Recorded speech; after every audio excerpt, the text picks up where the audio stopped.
Ladies and gentlemen, here he comes, coming up the return road. Drag racing's king of speed, Kenny Bernstein. I'm the worst loser you'll ever meet. I'm plenty irate when we lose, and I'm really irate if I mess up as a driver.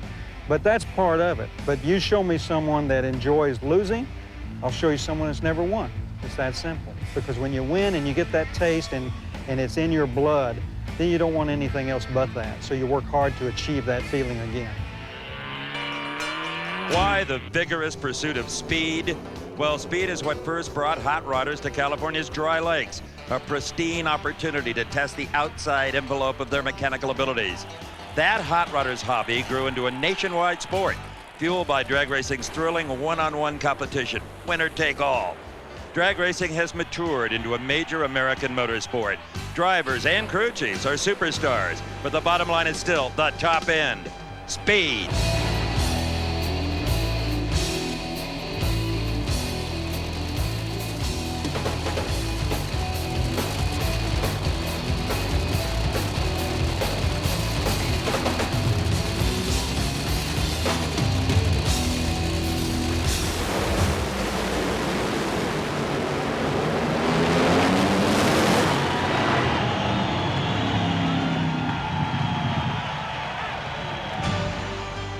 Through the years, competitors have chased magic numbers. 170, 200, the next threshold, 250, 290, the next great barrier, 300, 320. These speed goals are woven into the mythology of NHRA Championship drag racing. And the first racers to break the barriers have become legends of the sport.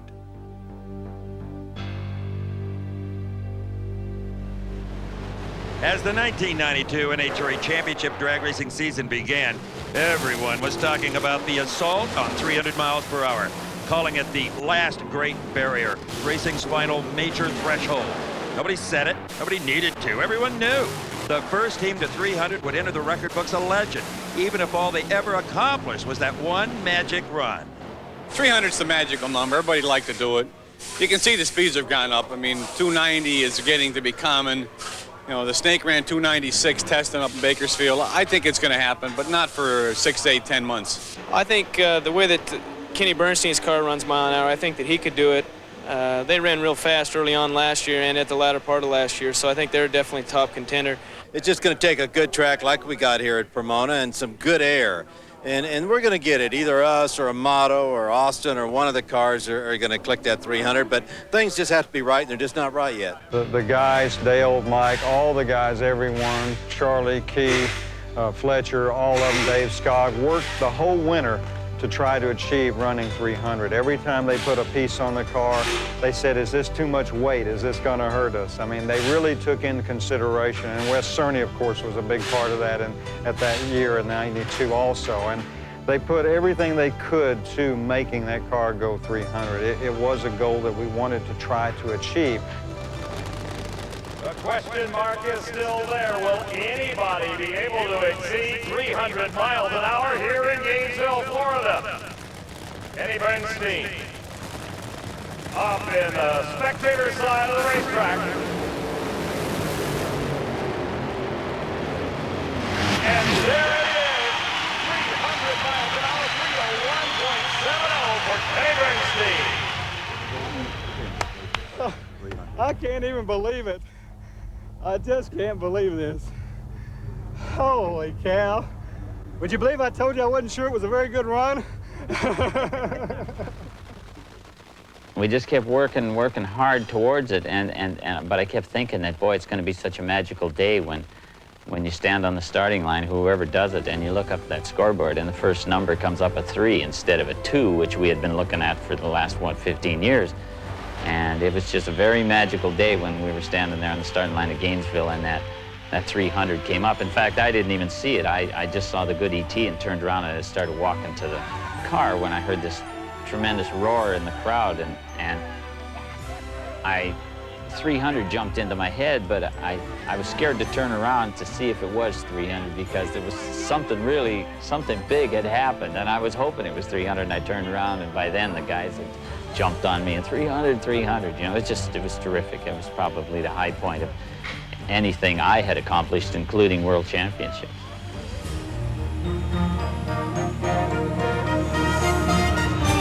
It all fell together. I mean, basically, the racer side was first because you wanted to be the first and the first team to accomplish that. I mean, that was a major goal, a milestone, as 200 was. It's something that, but I don't think any of us knew what value it was, not only in the merchandising marketing side of it, but also in what was accomplished until you do those things. I don't think any of us thought too much about it other than being the first to do it. We had no idea that it would send a shot around the world that it did. None of us could have realized that, I don't think. In 1994, Kenny Bernstein scored one of motorsport's most impressive firsts. The first car owner to win victories in all three major American auto racing series, NHRA, NASCAR, and IndyCar. For Kenny, his rise to captain of motorsports began simply enough as a sock salesman in his father's department store in Lubbock, Texas. In high school, his competitive nature found release in sports, football, baseball, basketball, and like any teen, Kenny was drawn to cars and, naturally enough, racing. I never really had a thought direction at that age of my life that this is what I'm going to do and what I'm going to be.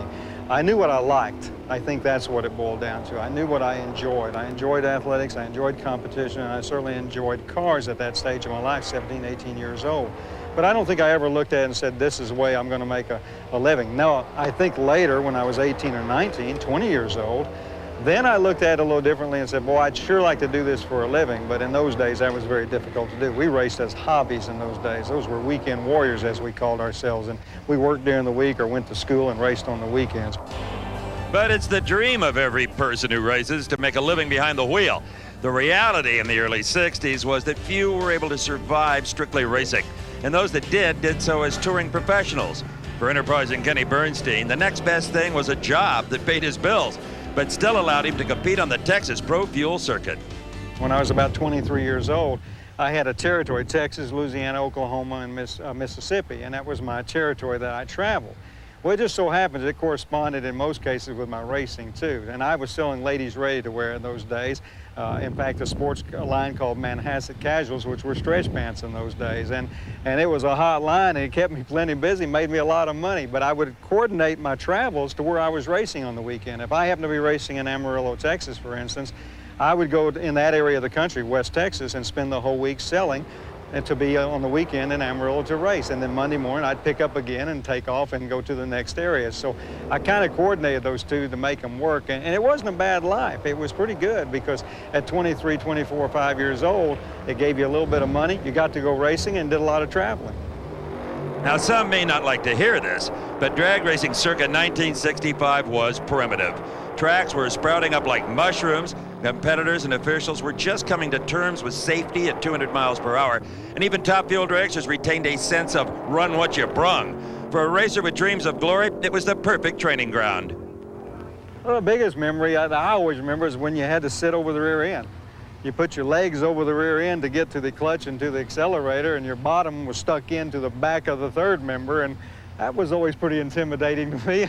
I could see that baby tearing somebody apart pretty badly, and that wasn't always a lot of fun. And that's the first thing you always looked at. Then you always sat in those cars real low, so you couldn't see out of them. The motor was so gigantic you couldn't see, so you had to look around them a lot of times, and that was hard to do. And then, of course, smoking the tires. We smoked the tires then from the starting line to the finish line. So you were just engulfed in smoke. You couldn't see anything where you were going.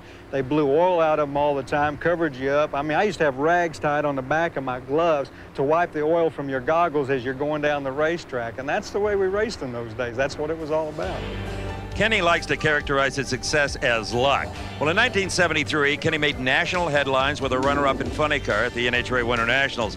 Later that year, his heart set on racing. Kenny headed to the West Coast to see about a full-time ride. He stopped in Lubbock to visit some friends and had an idea for a new business. And the next day signed a lease for the first Chelsea Street pub. There would ultimately be 17 restaurants. Never made it to California, and in fact dropped out of racing for 5 years.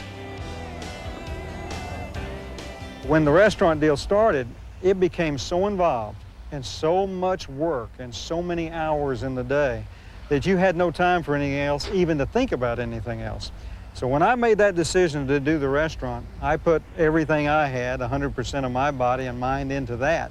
And I was so busy with that for 7 years that I never even once thought or gave a thought to racing. The racing bug is a lot like malaria. You never really get over it. In mid-1978, Kenny Bernstein gave in to the bug and returned to a much maturer drag racing. By 1978, R.J. Reynolds and NHRA created the Winston Championship. Major sponsors were noticing the sport's demographics, and television coverage brought many fans their first taste of racing. Professionalism was overtaking the sport. Cars no longer looked like they'd been built in someone's front yard. Crews wore uniforms, and 18-wheelers were the preferred mode of transport between races. It took less than a year for Kenny and his crew chief, racer Leroy Goldstein, to make their mark on the sport at the rain-delayed '79 NHRA Cajun Nationals. It's the finals of funny car competition. Kenny Bernstein, the Chelsea King, making his second final round appearance since his return to the sport. John Force, his first ever final round. And Force shuts off. Kenny Bernstein wins his first funny car title. As a kid growing up, you had been going to these things off and on for a long time, and you'd seen all the stars of the sports doing it, and you wished you could, but you never had the opportunity to really compete, and that was the first one we won. So it meant a lot to me. It still does to this day. It was tarnished a little because it was on a Wednesday night instead of a Sunday afternoon because of the rain out, but it was still a win. And we beat a guy in the final that was enjoyable to beat in those days, John Force, who's now the star of funny car racing. When Kenny returned to racing, he made two decisions. One was to run the best equipment possible, working with the best people he could find. The other decision was to find a major sponsor. Working with Austin-based Budweiser wholesaler Dan Brown and his general manager Bill Williams, Kenny started a campaign to bring the beer giant to drag racing. Easy to think of, hard to accomplish. At that time, it looked like it was not going to probably happen. It was starting to kind of fade away. And so Dan told me, he says, I don't know what else we can do. We're just about at the end of the rope. So I said, I understand. This is about in May, if I'm not mistaken, and close to around the Cajun National Time. So I made a call up there one last time to St. Louis and said to the gentleman in charge, I said, Mr. McDonough, I said, I need 5 minutes of your time. Give me 5 more minutes to try to sell you on this program. And I said, and then I won't bother you again, because we'd pretty much beat him up as much as we possibly could. And Jack says, well, you've got 5 minutes, Kenny, and that's what you've got. So come on up here if you want to. So I had never told him what I was going to do. We raced on, we're supposed to race on Sunday that weekend, Friday, Saturday, Sunday, and as the Cajuns, as you know, got rained out, my meeting was set for Tuesday morning in St. Louis, but I had not told them I was going to bring the entire rig to St. Louis. They had never seen it, so they really didn't know what we were talking about. We were talking through pictures and things like this, and so I said, the only way I can see I'm going to get somewhere is for them to see the investment that I've already made in this program and what we really are, because their conception of drag racing is obviously not what we are. So anyway, we packed up all our stuff after the rain out on Sunday afternoon and smoked all the way to St. Louis. Got there sometime Monday afternoon, cleaned everything up, set up a display, and no one had even done displays in those days, in the parking lot right in front of the building where everyone walks in. And everyone had to walk past our display to get in the building if you came from this side. If you came from the other side, which the executives did, then you didn't have to. Well, about 8:30, I was upstairs for my meeting, and I said, Jack, look out the window here. And he looked out the window. We were on the 4th floor, and there was the display, and there was 400 or 500 people around it. And he said, man, I didn't know you were going to do this. He said, look at all those people. He said, well, let's go down there and take a look at this, because he had never seen anything like it. And he grabbed 2 or 3 of his lieutenants, so to speak, and we went down, and that 5-minute meeting turned into a couple of hours, because they spent a good hour down there looking at everything, getting explained to them what a funny car was, and how the body went up and down, and all the procedures that we had done, because they really didn't have any idea. And from that day on, it was pretty much given that it had hooked them into it, that they could see that this was really something good for them. They had all the demographics and everything, but they finally got to see the equipment in person firsthand, which they had never seen before. Could never get them to a racetrack to come and watch it, so I had to take it to them. The Budweiser-Bernstein relationship is drag racing's longest continuous sponsorship deal. And Kenny's success on the track is certainly one of the reasons for the strength of the alliance. But more importantly, Kenny's relationship with Budweiser and all his sponsors have grown and prospered because of the business lessons Kenny learned from his father. Well, my dad's philosophy was to give the customer more than their money's worth. That was always his key.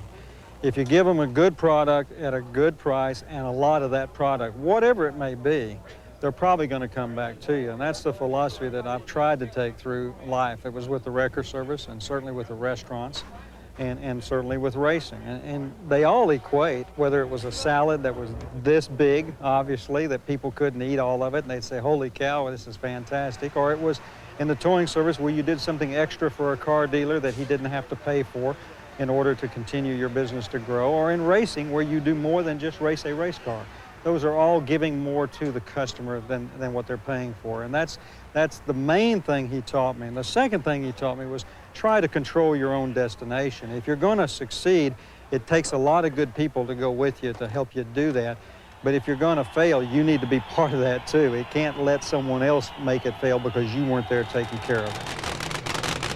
Kenny, as one of the guys who's probably been in the forefront of turning drag racing as much into a sport as a business, what does it take from a sponsor standpoint today to be able to run competitively? Well, I'll just say the first thing, if you don't have sponsorship, you better have lots of personal money and be willing to spend it. In all motorsports, and certainly drag racing, you spend a lot of money to compete to try to run up front.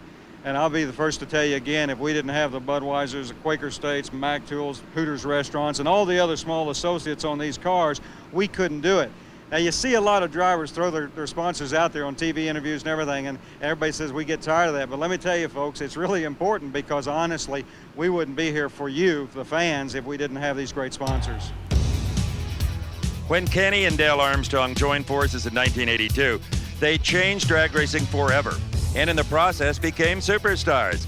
Thanks to a series of mechanical innovations, Dale enjoyed great success on the track in a series of alcohol cars. He ended his career behind the wheel of a nitro funny car, setting an NHRA national record at the '81 Winston Finals. When he and Kenny teamed up, Kenny had followed his father's advice to surround himself with the best, and Dale found a deep pocket to fund his future innovations. Well, in '81, Ray Alley was my crew chief, and Ray decided he didn't want to continue, so we both looked around to see who we felt would be possible to take his place, and Dale was just knocking them dead in the previous years in alcohol, and in the last couple of years he had been running funny car in our category and doing quite well. And it was known at that time that he was wanting to basically retire from driving. It was not going to continue on with that. And so we approached Dale and said, would you be interested? And as time progressed, he said yes, and that's how we got together. And Dale's always, I think, enjoyed the mechanical side of it more than he did the driving side. We've gone through a lot together, you know, so no, it's friendship and a real personal relationship we have going. It isn't just a business relationship. It has worked well between us. I mentioned it to him one day that, you know, I don't think you'd have done as good without me, and I don't think I'd have done as good without you, and I think that still holds true today. I think it was just a natural thing that worked out for the both of us. On Labor Day weekend 1983, funny car competitors got their first taste of just how potent the marriage of Kenny Bernstein and Dale Armstrong would be.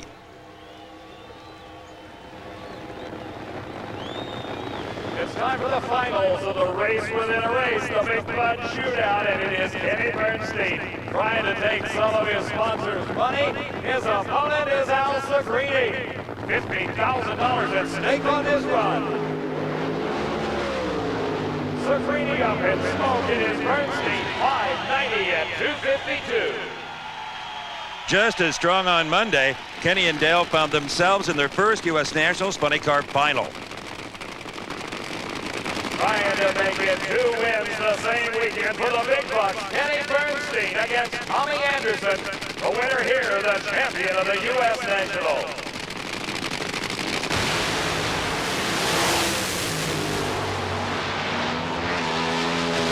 Kenny Bernstein hits the jackpot. 591 and 246. 100 grand for the weekend. Phenomenal. It's just 2 days in a row in this thing, the U.S. Nationals. How long has it been? Years and years and years. But boy, a crew, I got to give it to them, Armstrong. Do it. The whole weekend, the whole guys, they did good. To win Indy, and especially when you grew up as I did in the 60s, and racing started, and that U.S. Nationals was so important. It still carries that tradition that it's similar to the Masters in golf and the Indianapolis 500, the Daytona 500, and that's the category that it's in with us as racers, as drag racers. So to win that in '83 was a great honor, and we were very happy. But to pull the double was even more phenomenal for us. As they prepared for the 1984 NHRA season, Kenny Bernstein and Dale Armstrong were beginning to revolutionize the sport. Working closely with Ford Motor Company, they became the first team to wind tunnel test a funny car body. The results proved themselves immediately on the track. I mean, right now. John Collins against Kenny Bernstein. There's a question that remains to be answered. Will all the work on the zooming new body on the Budweiser King pay off?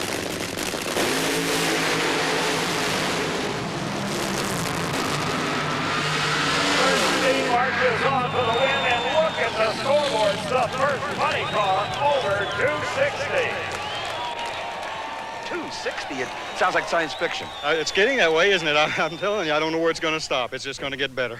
Let's hope the winning doesn't stop for the Budweiser King and Kenny Bernstein. Here comes a crew that is second to none right now in funny car racing. Still cannot believe what they saw on the scoreboard. 260 miles an hour. We went out to run hard every time. If the 260 came up, it was phenomenal that it did, and we're happy that it did, but we didn't prejudge that this is what we want to accomplish. Our goal's always been to win races, with that one exception of the 300. We did work hard at that, and the guys worked extremely hard at it. Well, the idea of the Winston Championship was to create a season-long battle for the coveted #1. In 1984, Kenny Bernstein, Billy Meyer, and Mark Oswald locked horns in a battle that took till the season-ending Winston finals to decide. Following Kenny's Gator Nationals win, the points lead would seesaw back and forth between the three teams.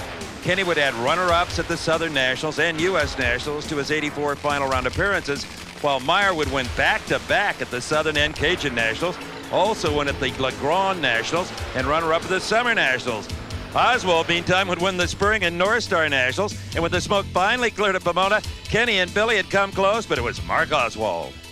It certainly was frustrating and a downer because you didn't win. And no one's happy when you don't win, so you couldn't be. But at the same time, I think you knew that you had a great team, a great racing car, and that another year you couldn't wait for it to start. Athletes talk about being in the zone, that place where they can do no wrong. Well, 1985 was that kind of season for Kenny Bernstein and Dale Armstrong.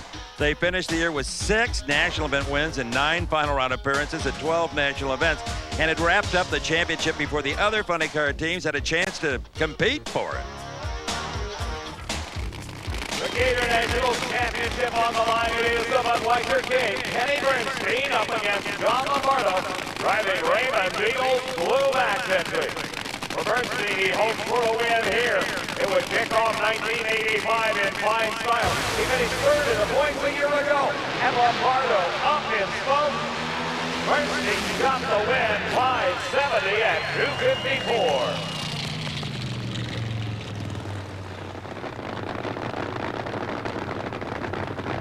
It's Billy Meyer and Kenny Bernstein in the finals. This is the 4th final round appearance of the year for Bernstein. He's already won the Gators in the Southern Nationals, was runner-up in the Cajuns. And another victory for Kenny Bernstein here in Columbus. 581 at 251 miles an hour. John Prudhomme and Kenny Bernstein. This is a rivalry that is growing with every race. Already having clinched the first ever Winston title. Kenny trying to add icing to the cake. Prudhomme crosses the center line. Kenny Bernstein wins it. What a way to close out a year. 6 wins in 9 final round appearances. To dominate that category of racing and to just really put it away that early was what I remember the most. And we seemed to always have an edge at every race of a tenth or two on the competition. And from a driver's point of view, that was great because it wasn't as important for me to be on my deal every single time you go up there because you had a little cushion. So they made it real easy for me, and I can't say enough for Dale and the team because they did a great job those years.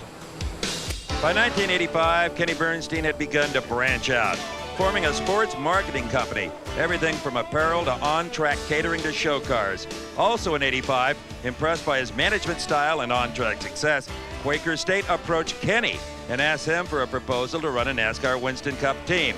As Kenny would say, again, he was in the right place at the right time. A hot rodder who only knew left-hand turns off of return roads was now in the thick of the Winston Cup chase. At the World Finals in October, John Dangler, the president of my sports marketing company, King Sports, and I were in L.A.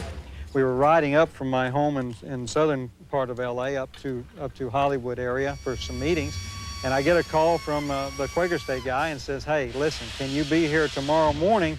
They want to put a package together with you on the Winston Cup side." Well, that was on Tuesday. Wednesday morning was the meeting in Oil City, and Thursday we started racing in Pomona for the World Finals. We never made it to our meetings in Hollywood. We stopped at the airport in LAX, got the next flight to Pittsburgh, and then drove over to Oil City. Had no clothes or anything other than what we had on. Fortunately, we had on suits that day for our meeting. Went to Oil City, met with them, and basically put the package together for the following season. And that's kind of how it came about. Again, right place at the right time is the scenario. When the Quaker State deal came through, Kenny Bernstein found himself the newest team owner in America's premier stock car racing series. As different as two sports with motor in their name can be, Kenny's success in drag racing carried over to his Winston Cup team, due largely to Kenny applying his father's early business lessons. Kenny is very much involved in this effort. A lot of people might not think so because they don't show up at all the races, and I've had drivers to make the comments that the car owner should be here to see what's happening, but believe me, Kenny Bernstein knows what's going on day to day, hour to hour. I'm not there sitting out in the shop every day while they're building a race car. That's their job. They know how to do that. We hire the best people you can do to do that, so I don't get concerned about that. But the overall picture of what the team looks like, what we're trying to accomplish, what our goals are, where our problem areas are, and how can we address these, then I'm involved with those at extreme levels, obviously. Instant success in a series as competitive as Winston Cup is a relative term, but that it took only Kenny and company 2 seasons to notch their first win at Watkins Glen with Ricky Rudd behind the wheel says a lot about the development of the team. In 1987, Kenny was again in the right place at the right time to go IndyCar racing. His association with Buick led to the car maker asking him to field a car in the Indianapolis 500 using Buick stock block. Now that one race deal grew into a full-fledged racing team, which was on the pole for the 500 with Roberto Guerrero in 1992 and took the checkered flag at the Michigan 500 with Scott Goodyear in 1994. 1986 was deja vu all over again for funny car teams competing against Kenny Dale and company. They won an impressive 5 national events and 8 final round appearances, set a lap time and speed records, and again clinched the title long before the season was over. The title round for funny car competition, the haves and the have-nots. Kenny Bernstein looking for his 14th national event win. John Force still looking for his first. And Force smokes the tires. Bernstein to a 565 and 259. Not backing off a bit. Kenny Bernstein and Jim Head in the finals of the Fall Nationals. Bernstein looking for another of those magic 270-mile-an-hour runs in a funny car. That was the number he notched at Indy and the U.S. Nationals.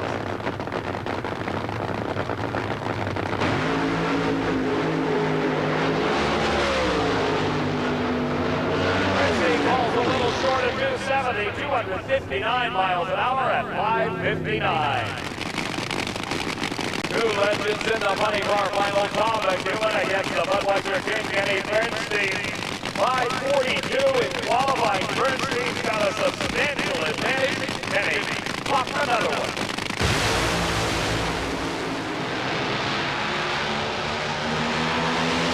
Driving away from the goose, he goes 554 and 264. Bernstein Bernstein wins it.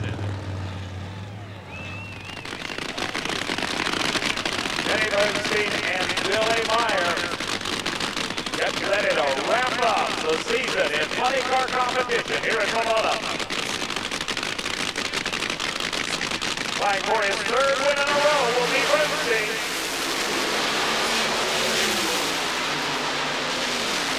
At a 5:56, 259-mile-an-hour pace, Bernstein the champ.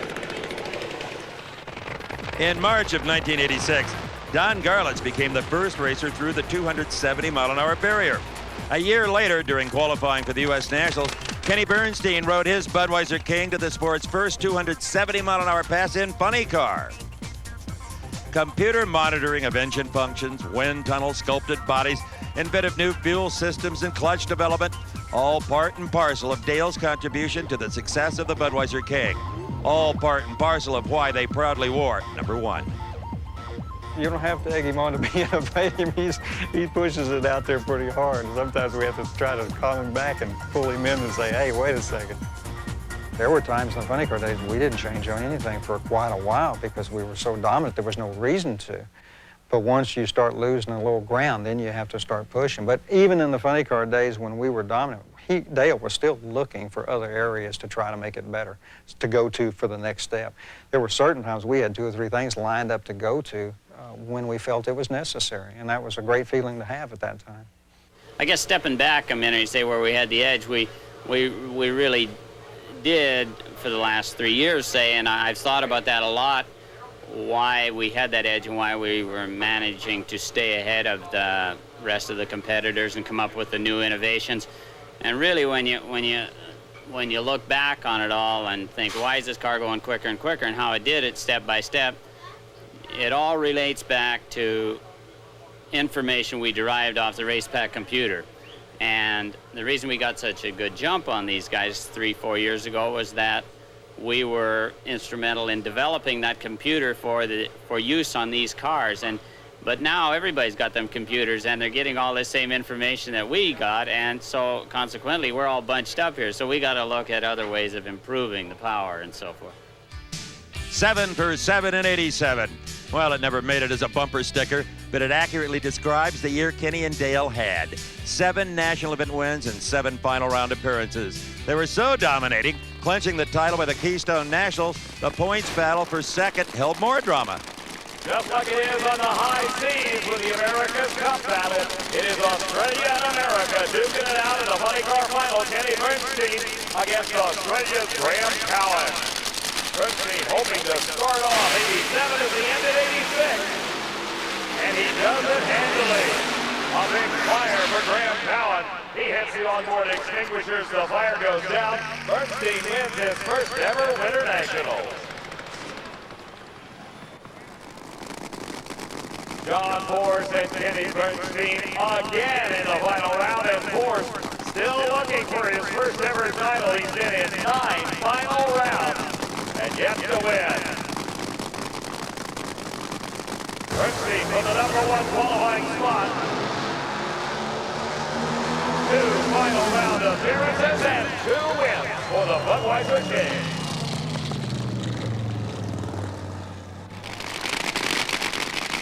Johnny West is the opponent for Kenny Bernstein here in the finals of funny car competition.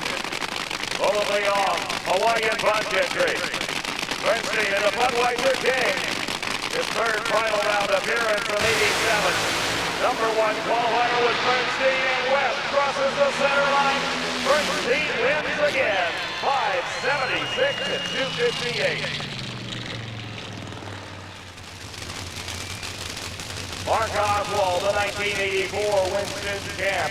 The opponent here in the funny car final against Kenny Bernstein. It has been quite a show in funny car competition all day long. What a great race. And Bernstein wins it. Did Oswald pull his chute early? And he won't care. He's the winner. John Force has finally won a race, picking up that title just a few weeks ago up in Montreal, Canada. Now, his competitor is Kenny Bernstein in the Budweiser King. undefeated in final round appearances this year. Bernstein trying to pull it out over fours, and he does. Bernstein wins with a 560 at 264. Number one qualifier, Kenny Bernstein brings the Budweiser King to the starting line against Joe Fasano's Oldsmobile, Mike Dunn at the wheel. Dunn sets a speed record at 274 miles an hour. He's run as fast as 278. But he won't do it here. Bernstein wins again. 6 of 6 in 87 for Kenny Bernstein. It is a truism of the sport. Push the envelope and things will get hot. But prior to qualifying for the 1987 Keystone Nationals, Kenny and Dale had seemed immune to the rule.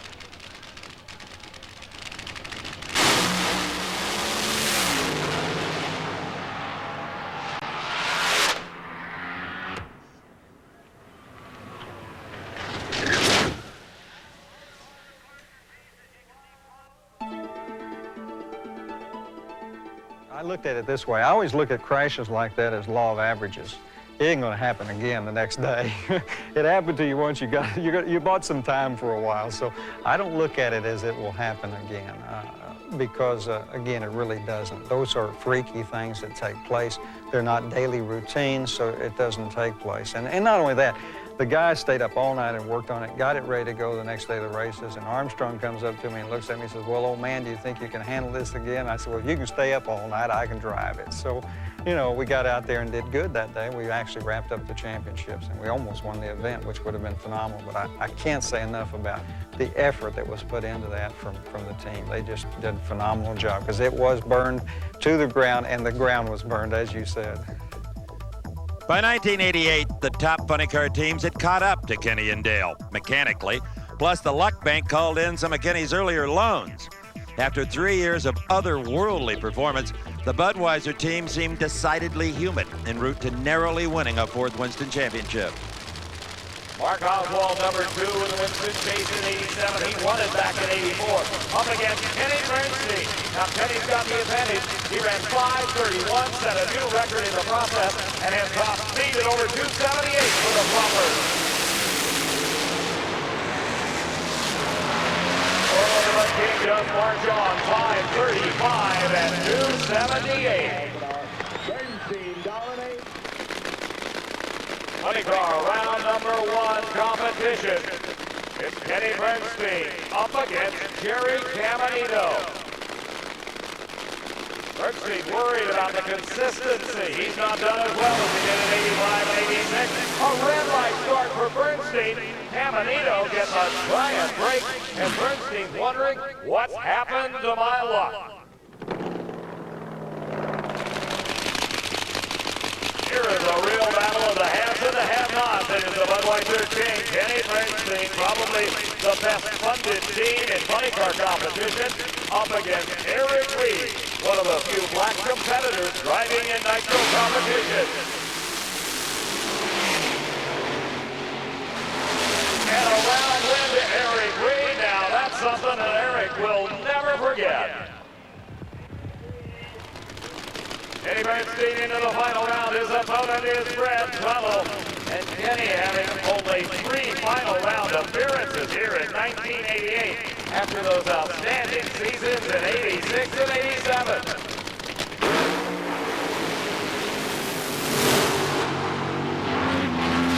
The second win of the year for Kenny Bernstein. He goes 5:35 and 271.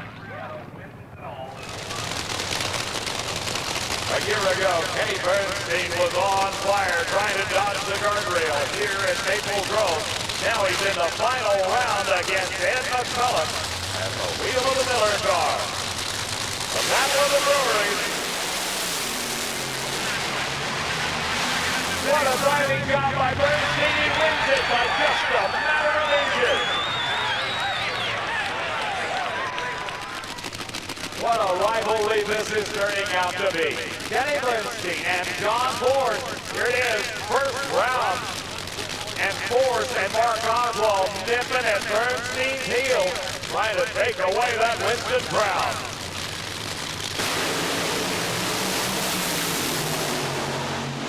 Problems for Bernstein. He shuts it off. No more points for the Bud Kings this day.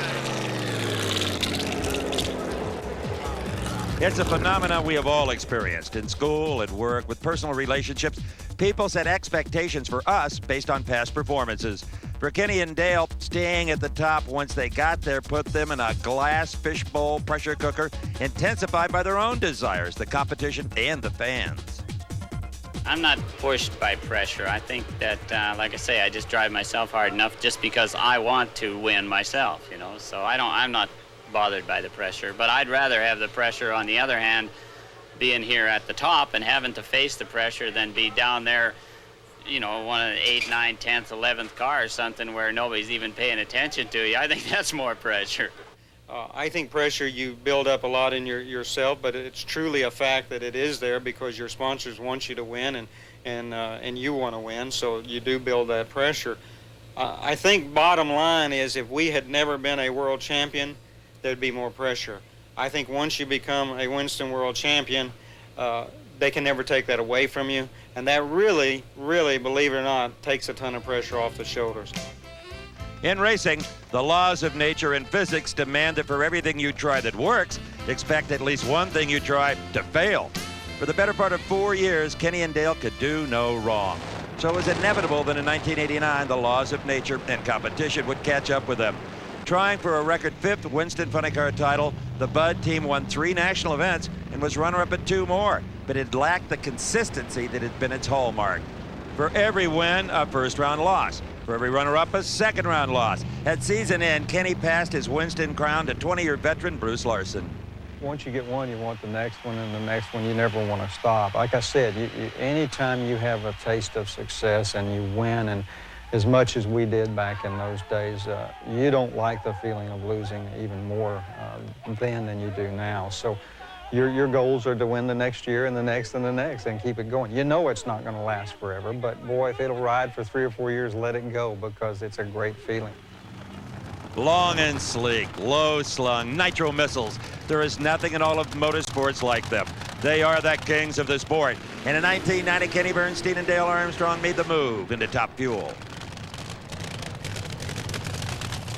It was pretty obvious the writing was on the wall that Top Fuel was going to be extremely popular in the future. Funny Car wasn't going to get to the Ford for a long time.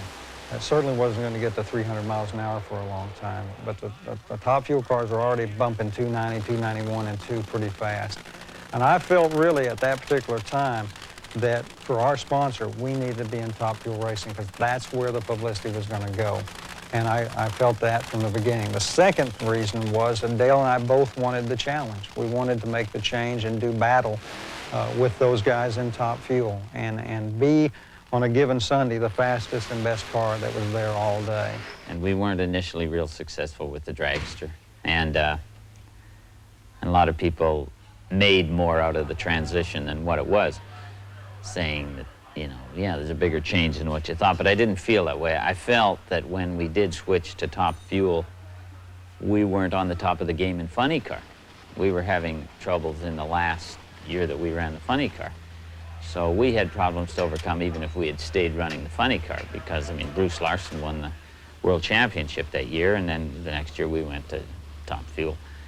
And there was problems that we had already encountered in the Funny Car that would carry on to the dragster that we had to overcome anyway. So that was all in the part of the transition. It wasn't just a matter of going from a Funny Car to a Top Fuel. We didn't win anything in 1990. The closest we came was runner-up at Denver in the first season. Yeah, we were pretty frustrated, sure. One, we came out in the Top Fuel hoping that we could at least compete with them, and we were having a hard time with it. So, yeah, it was pretty frustrating. You know, it was frustrating in 1982 and 83 and 84 for a while too. And I remember back to those days that it took us a while to get it figured out. But once Dale got it figured out, we could dominate with it, or at least have a chance. So, you know, we were all probably frustrated to a point that it wasn't as much fun. But at the same time, it was still fun being out there in Top Fuel and knowing that someday it was going to get turned around. From the highs of 4 Winston championships to the low of only 1 final round appearance in 1990, if Kenny Bernstein and Dale Armstrong's debut in Top Fuel was less than spectacular, they more than made up for it in 1991. It began at the Arizona Nationals when Kenny became the last member of the Krager 4-Second Club, and continued through to the end of the season when Kenny won the Budweiser Top Fuel Classic. In between, Kenny won a record 6 Top Fuel titles and finished within a whisker of Winston champion Joe Amato. The history book will be written here in Phoenix. It was to have been Craig Smith to race Kenny Bernstein in the finals. Craig breaking on the burnout. Bernstein wins his first ever Top Fuel title.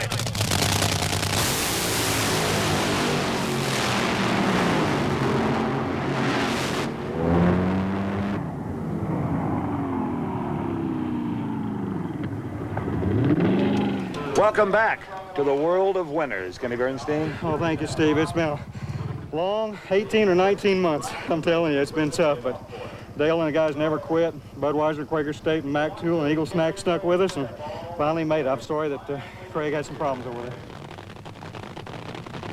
Kenny Bernstein got some breaks along the way to make it to the finals here against Gene Snow.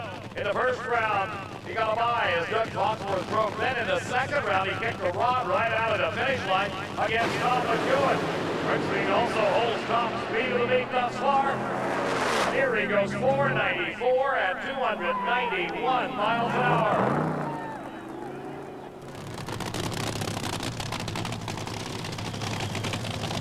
Once again, it's Kenny Bernstein and Gene Snow in the finals of an Curry National event. Just a few weeks ago, Bernstein went out in the semifinals against Joe Amato. He's been looking a lot stronger here. And Snow smokes the tires right off the starting line. Bernstein wins and begins to show some consistency. Kenny Bernstein and Don Prudhomme. What a matchup. Two former funny car superstars here in Top Fuel in Canada.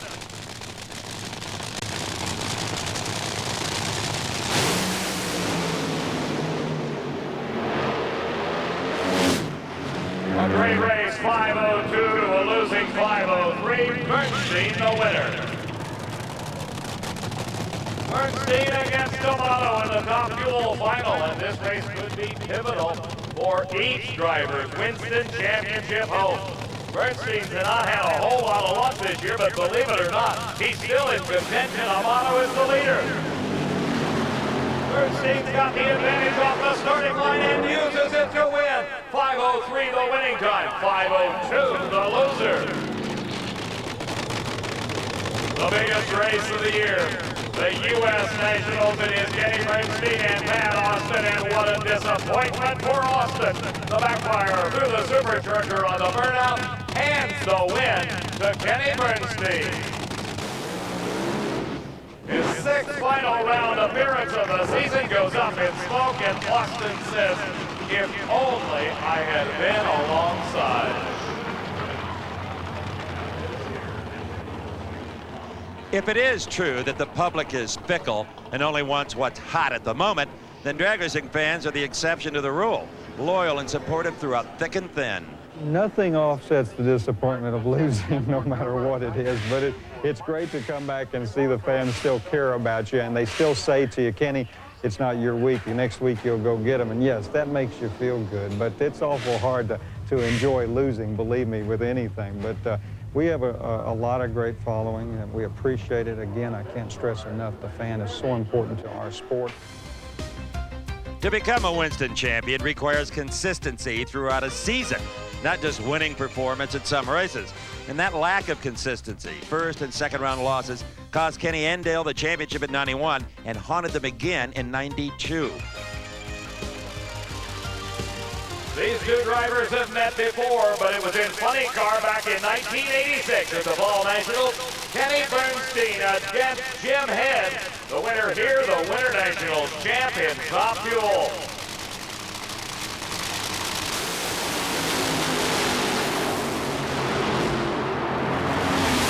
And Bernstein wins at a 496 to 81. Don Prudhomme and Kenny Bernstein in the finals. Nobody has run a 300-mile-an-hour run since Kenny did it in Gainesville. This has been quite a year for Bernstein. Final round appearances, this is his third. But he's gone out early in competition several times this season. A great race, and Bernstein wins at 5:03, top speed at 2:92. Thunder Mountain and a Thunder ready to happen as Kenny Bernstein and Ed McCulloch square off.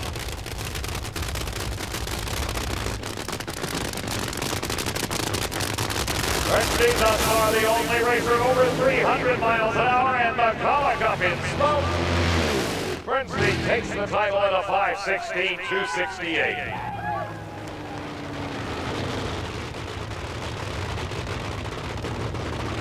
Eddie Hill and Kenny Bernstein, two Texans in the finals here at Maple Grove Raceway. This is a rematch of the finals at the Gator Nationals.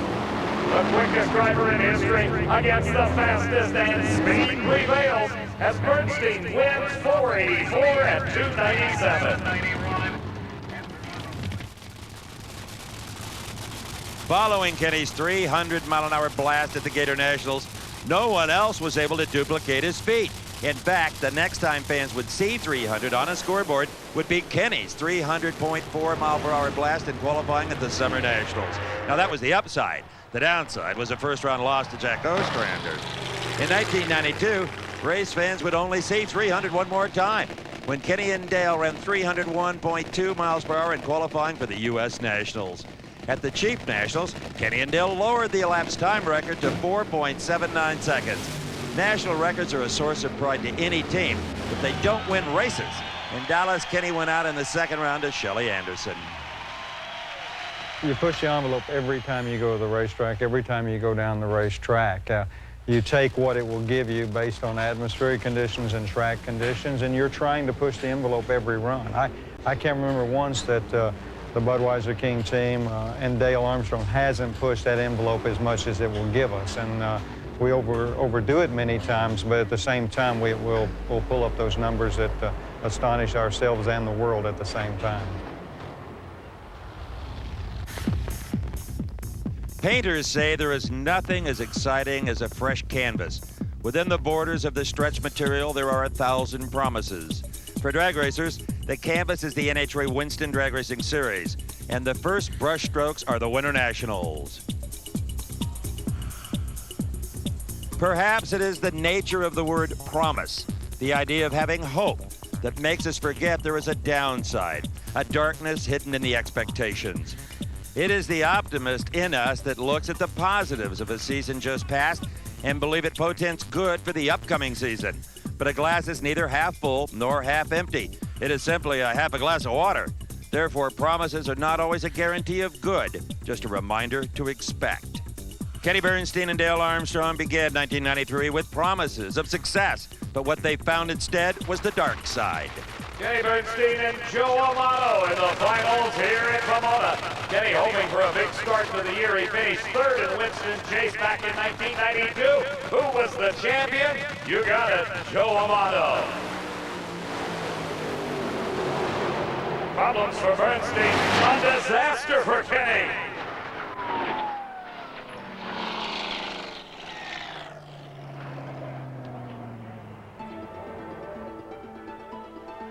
Well, the best feeling I can tell you is that almost you're helpless. You're a rider. You just, at one point, you fight the car as long as you can, trying to steer it and stop it and doing the things that it's telling you to do. And then it finally goes past that point of no return. You just become a rider. And it does seem like a long time. I remember the one in Pomona when it turned around backwards. I said to myself, it's going to hit something hard here pretty soon. And it seemed like it took forever before it finally went across and hit the guardrail on the other side. But you know, it is quite slower than you can imagine. But the main thing is you just become a rider at a certain point, and there's nothing you can do but just hang on. And the only thoughts that I've ever had through my mind during those points of time is don't hit something real hard, because they know you're fixing to hit something hard. It's going to hurt. The first thing that goes through your head is Kenny, because you can't see much from the starting line because there's either a lot of smoke or you know, your vision is obliterated, and so your first thought is to get there. And then when you get there, you sort of hope that you're not the first one there in case it's real bad, you know. But usually the safety crew is there by then, and at Pomona, when he crashed so bad and I got down there, As soon as I jumped out of the truck to go running over to him, somebody yelled that he's conscious and talking. He's okay, Dale. So, I mean, it's just a relief to hear that. The nature of a job often forces on us a point of view. Kenny and Dale are both racers, yet because of their jobs, driver and crew chief, they tend to look at the sport differently. For Kenny, that means not even reviewing footage of incidents, while for Dale, it means accepting and expecting the worst. I haven't really seen much of it. In fact, it's kind of funny. I don't really care to look at them because I don't really see why should I put that mental picture in my mind. I don't need that. I'm not, there's no reason to. And the first thing that happened when the one you talked about in Maple Grove, I had never seen it. And I was in a studio doing a TV interview, and they popped it up in front of me and said, "Hey, tell us what happened here." And I had never seen it before. So, and I haven't seen the one in Pomona yet to this day. I've seen partials of it as accidents when they pop up on the screen at the Nationals or something in one of the races, and I happen to catch a taste. But I've never looked through them and studied them and said, "Hey, this is what took place." It's just not a reason for me to do that. I see no reason to put that picture in my mind.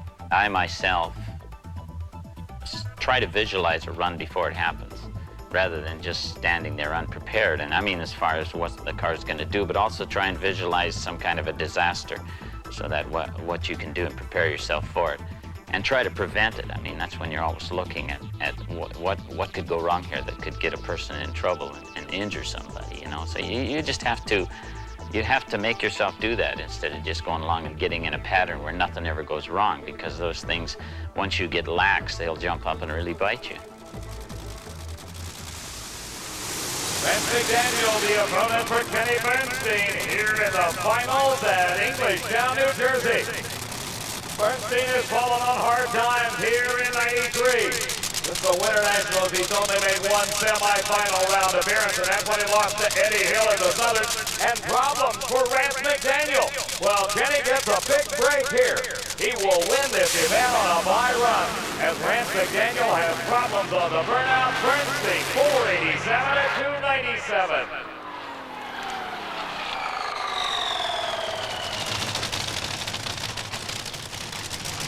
Doug Herbert and Kenny Bernstein, the championship round of Top Fuel Eliminator. The only two racers to run over 300 miles an hour, and here they are squaring off in Columbus.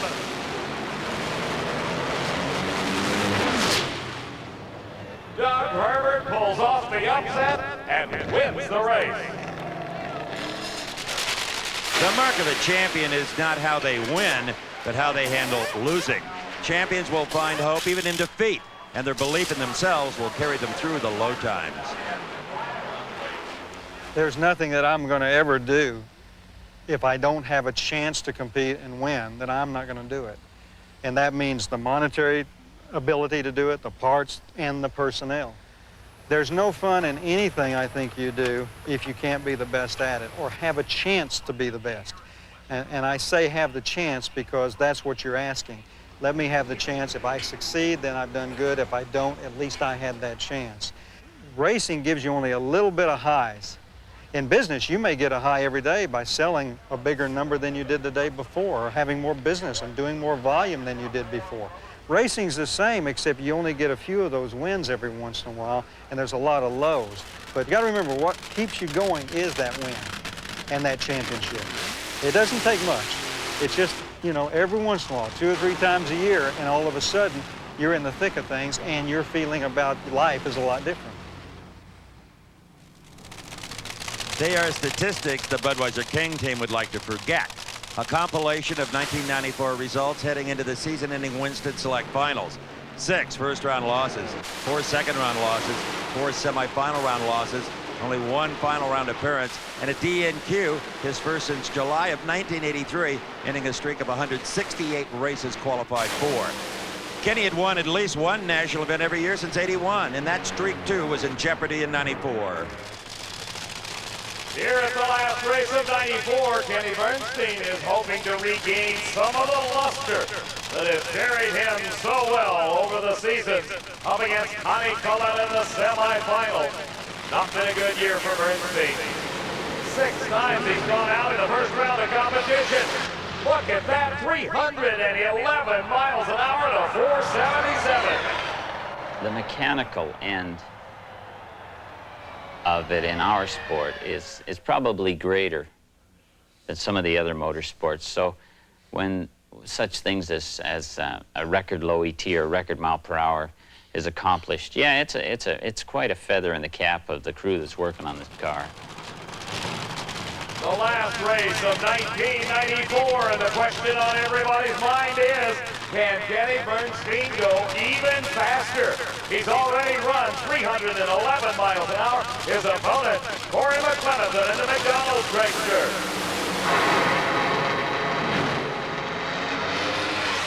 Look at that, a new record, 314 miles an hour. Kenny Bernstein, the king of speed. Kenny Bernstein, you love history, right? How about 314 miles an hour? Oh, man. I can't say enough for Dale Armstrong and the crew, Brooks, the whole guys with the Budweiser King team. I just get to ride in this beautiful machine today, believe me. Now, as a businessman, you're not going to like this part. You just missed 50 grand, but you still ran a 472. Oh, we almost got the 50, didn't we? Sorry, Shelley, but she can sleep good tonight. She got the 50 grand. I can't say enough for Budweiser, Quaker State, Mac Tool, and our new Hooters restaurant sponsor. Without these guys, it doesn't have it. My crew's the best. Appreciate everything, all the fans. Believe me. Unbelievable. Yeah! It is only the fool who believes he succeeds alone. The modest man will credit his success to luck. The humble man will credit his success to others. And the wise man knows it takes both and hard work to be successful. Earning the title of champion, earning the status of legend. They are the ribbons of success racing bestows on its most triumphant. Kenny Bernstein is the king of speed, not because he's a champion and a legend, not because of races won or records set. Kenny Bernstein is the king of speed because he is wise enough to know where success truly comes from. I think probably, again, being at the right place at the right time with the opportunities to do it and then doing the work to go with it to make it grow. Because all this stuff started with this car right here. I mean, it started here. The NASCAR team came from this car, the IndyCar team, the sports marketing company. It all came from the success on the Budweiser side to start with the dragster and the funny car days. But all of it came because of hard work. Those things don't happen to you just automatically. There's no luck in hard work. You're not going to give someone's going to give you a silver platter with billions of dollars on it and say, go have a good time. They'll give you a little taste and say, show us what you can do. Then you have to perform and make it happen. So, no, it hasn't been luck what's transpired. It's been a lot of hard work, a lot of great people around me, great people that brought a lot to the table. Believe me, it's real important that everybody knows I don't do this by myself. I don't have people around that can do the job and take care of it, be innovative, take you forward. I'm just part of that deal. I just happen to be lucky enough to bring some dollars to the table to let us do those things.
Here's the latest from the growing Diamond P Motorsports video library. The most popular series now numbers 4 volumes, and They Walked Away 4 is the latest spins, tumbles, flips, and fires from over a dozen motorsports disciplines. The most treacherous moments from the Diamond P archives. And in each perilous incident, the driver beats the odds. And They Walked Away 4 and its 3 predecessors are a must for any motorsports enthusiast. For a look at the entire NHRA Championship season, Diamond P presents an annual review. Its non-stop action as the best drivers chase the elusive title crowns. Beginning with the 86th season, you can pick and choose from the entire library of season-long highlights. If you enjoy the quarter mile raw and loud, then Top Fuel Sensations will fill the bill. Dozens of record-breaking runs with nothing but the sounds of 5,000 horsepower engines cranking wide open. Top Fuel Sensations will set you back in your seat. Good things do come in threes, like monster trucks and mud racers tearing it up and shake, battle, and roll. More of the mud racing mishaps and monster truck tribulations that Diamond P Sports fans demand. With 3 volumes to choose from, get one or all. Shake, Battle, and Roll is sure to satisfy the mud-thirsty monster lover in you. Out of the Everglades in the Diamond P archives, perhaps the most unusual motorsport ever, swamp buggy racing. Swamp Fever spans a decade of the most outrageous amphibious vehicles ever to cross the Sippy Hole. Watch out, Swamp Fever is catching. For racing of the true H2O variety, there's Thunderboats, a fascinating look at 200-mile-per-hour hydroplanes on a liquid race course and the fearless men who pilot them. One of the most recognized names in racing is the Miss Budweiser hydroplane. Mr. Unlimited is the story of that boat's owner, Bernie Little, with a career that spans over 3 decades and nearly 100 event victories in the most famous racing boat ever to turn a prop. Sprint car aficionados love the winged world of outlaws from the Knoxville Nationals. Beginning with Knoxville 87, you can get the entire collection of annual mayhem. Jet cars are the stars in Challenge of Fire. From the Pro Jet Series, the largest assembly of jet dragsters and funny cars ever at one event. This video is hot. Former funny car champion and drag racing instructor